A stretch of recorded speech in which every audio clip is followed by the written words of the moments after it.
नमस्कार प्यारे दोस्तों, आपका बहुत बहुत स्वागत है हमारे सेशन में।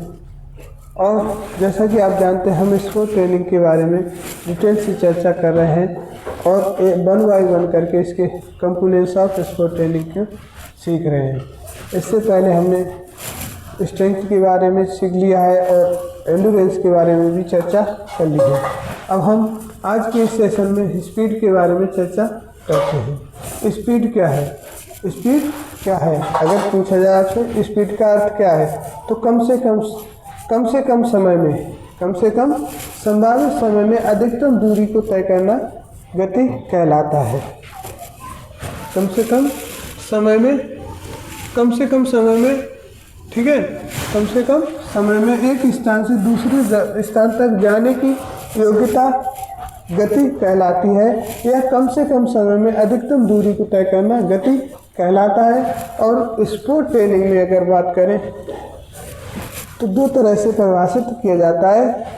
एक तो हमारी हो गई कम से कम समय में, कम से कम समय में, कम से कम संभावित समय में, कम से कम समय या कम से कम संभावित समय में एक स्थान से दूसरे स्थान तक जाने की योग्यता। और दूसरे शब्दों में अगर हम बात करें तो कम से कम समय में शरीर के अंगों द्वारा यानी फास्टली मूवमेंट करने की क्षमता। क्या? अधिकतम गति के साथ अंगों को संचालित करने की योग्यता, संचालित करने की योग्यता। मान लीजिए हम दौड़ नहीं रहे लेकिन फ्लेक्शन एक्सटेंशन कुछ भी कर रहे हैं लेकिन फास्टली कर रहे हैं तो वो भी गति कहलाएगी। ठीक है, तो अगर हम गति के बारे में बात करें तो गति को जेनेटिक माना जाता है। गति को ज़्यादा विकसित नहीं किया जा सकता है। इसको लगभग ऐसा माना जाता है 20 से 25% तक ही इंक्रीज किया जा सकता है।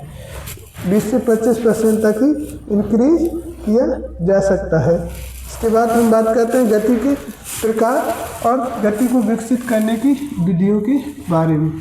तो आइए शुरू करते हैं। सर्वप्रथम बात करते हैं रिएक्शन।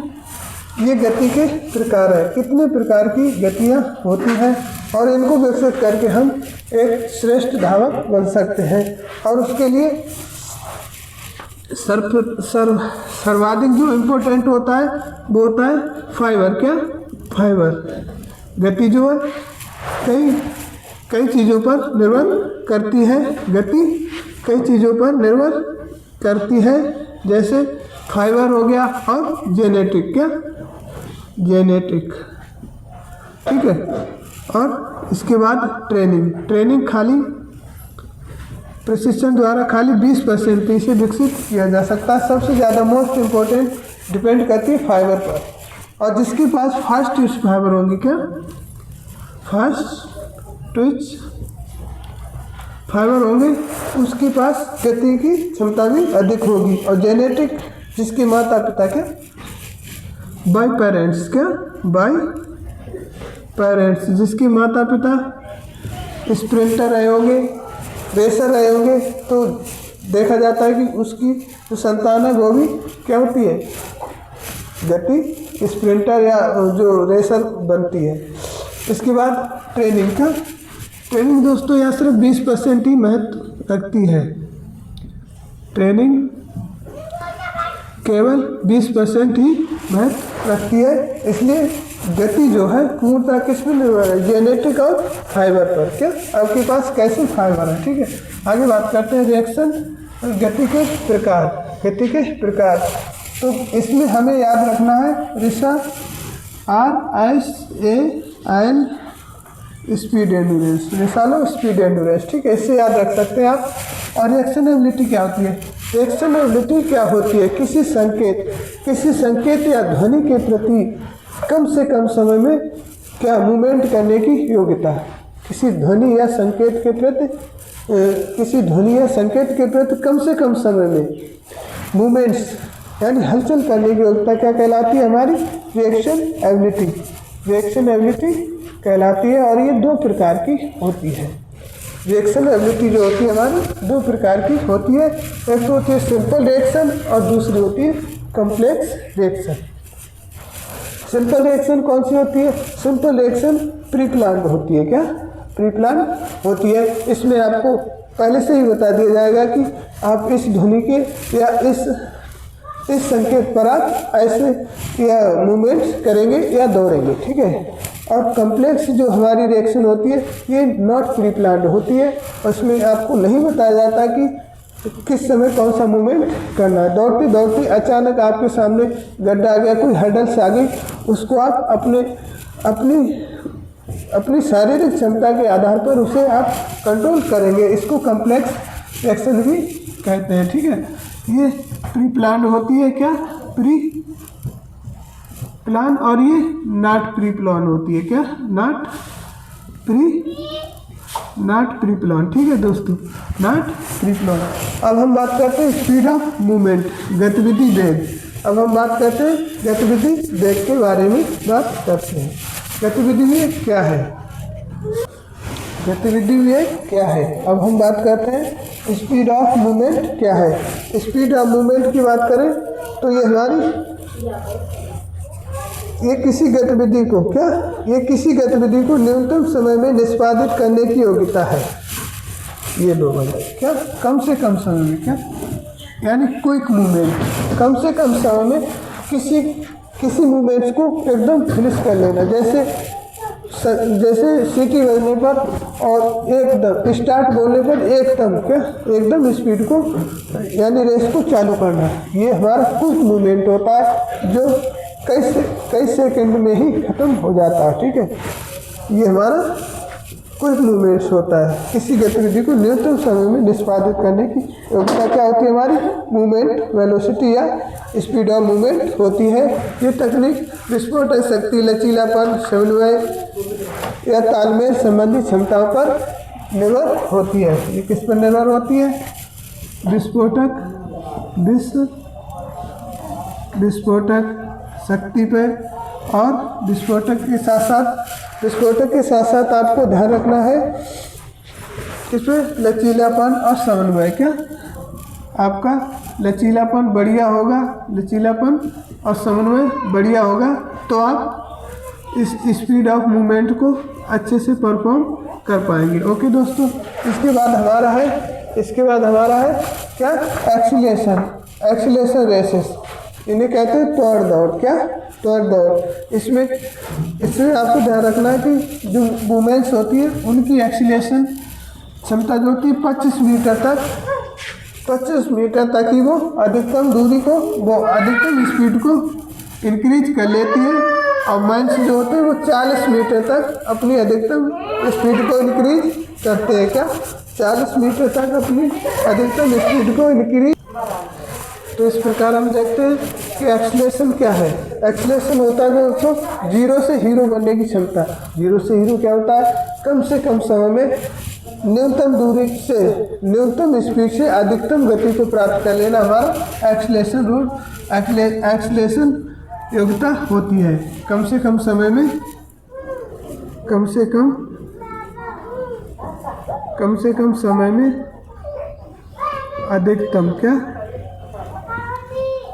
अधिकतम गति, ठीक है दोस्तों।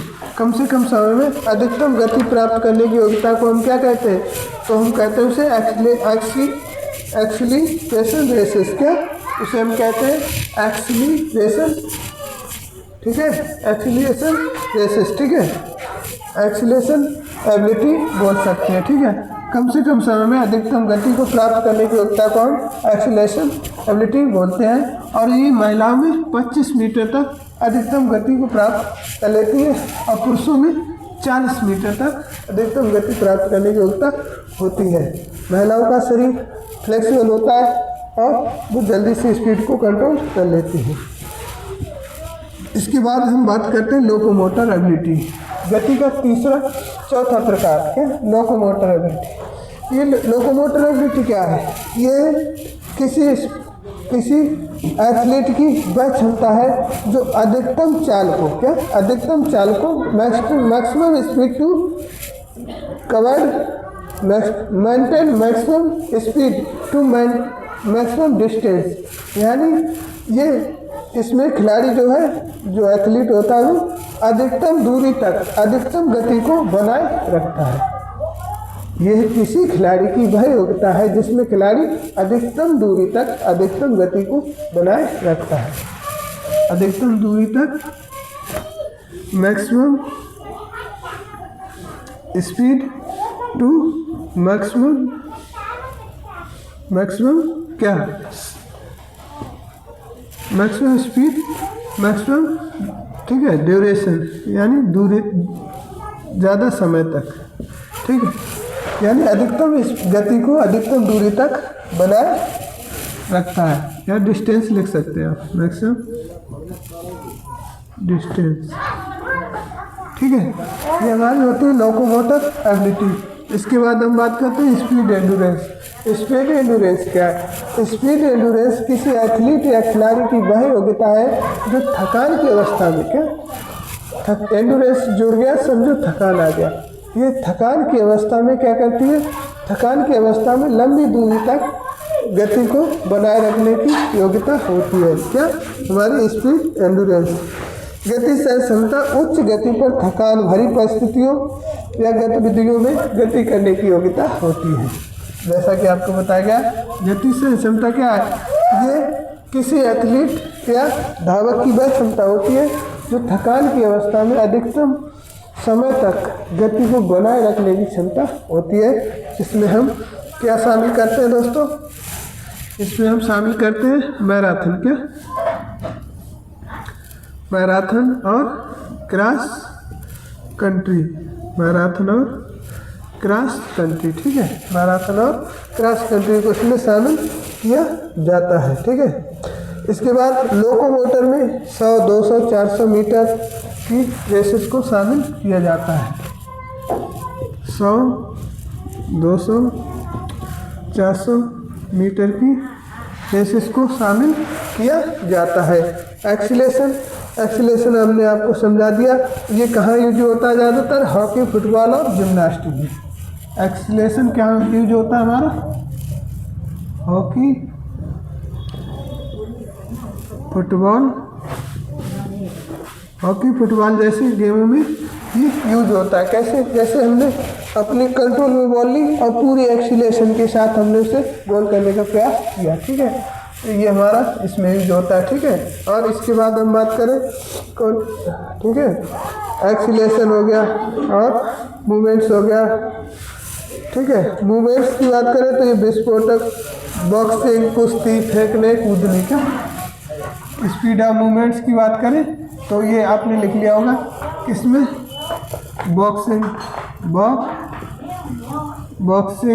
और कुश्ती, क्या बॉक्सिंग, कुश्ती, जिम्नास्टिक में महत्वपूर्ण वो क्या करता है? अपना महत्व रखता है, क्या महत्व रखता है। इस प्रकार हमने स्पीड के लगभग सभी डाउट क्लियर कर लिए इसके प्रकार के बारे में। अब हम बात करते हैं इसको विकसित करने की विधि। क्या विकसित करने की विधि? सर्वप्रथम हमारी स्प्रिंट रेसेस, क्या छोटी अवधि की दौड़े, क्या छोटी अवधि की दौड़े, इसमें क्या दोस्तों शामिल होता है हमारा? 100, 200 और 400 मीटर की क्या रेस।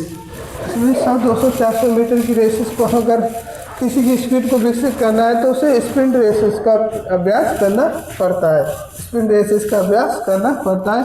इसके बाद बात करते हैं पेस रेस। क्या पेस रेस?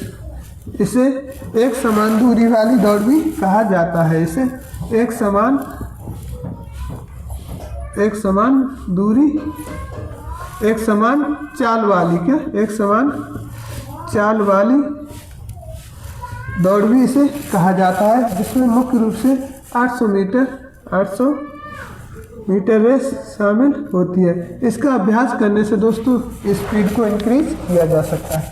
इसके बाद है एक्सीलेशन रेस। क्या यानी एक्सीलेशन रेस ऐसी रेसेस, क्या कम से कम समय में अधिकतम स्पीड को प्राप्त करने वाली रेसेस त्वरण योग्यता एक्सीलेशन रेसेस होती है, जिसे हम त्वरण रेस भी कहते हैं। और इसमें मुख्य रूप से हमने आपको बता दिया ये किस में यूज होती है? ठीक है। छोटी छोटी रेसेस किस में यूज होती है? फुटबॉल, हॉकी ऐसे खेलों में ये यूज होती है, यानी थोड़ी दूरी की होती है और पूरी ताकत के साथ दौड़ी जाती है। इसके बाद इंटरवल विधि भी स्पीड को इंक्रीज करती है। वैसे इसका संबंध सहन क्षमता से भी है, लेकिन ये गति विकसित भी करती है। क्या गति विकसित करने में भी क्या करती है? मदद करती है। इंटरवल विधि को वैसे एंडोरेंस विकसित करने के लिए माना जाता है, लेकिन कहीं कहीं एग्जाम में इसको भी माना गया कि गति विकसित करने का एक ये भी तरीका है। जब इंटरवल दे देकर किसी खिलाड़ी को दौड़ाया जाता है तो उसकी स्पीड इंक्रीज होती है, उसके अंदर दौड़ने की क्षमता, एंडोरेंस विकसित होता है। क्या दौड़ने का एंडोरेंस विकसित होता है, इसलिए इसे भी इसमें शामिल किया जाता है। अब ये गति हमारे निर्भर किस पर होती है? फाइबर पर। क्या फाइबर, अगर हमारे पास फास्ट फाइबर है तो हम गति में सक्षम होंगे। इसके बाद जेनेटिक, अगर हमारे जेनेटिक गुण ऐसे हैं जिसकी वजह से हमारी स्पीड इंक्रीज हो सकती है। और ट्रेनिंग, क्या ट्रेनिंग से सिर्फ 20% ही स्पीड को बढ़ाया जा सकता है। इस प्रकार हमने गति के प्रकार और गति को विकसित करने के तरीकों को क्या शॉर्ट में समझ लिया। दोस्तों एग्जाम में इतना ही लिखने पर भी आपको पूर्ण नंबर प्राप्त हो सकते हैं। और इसके साथ साथ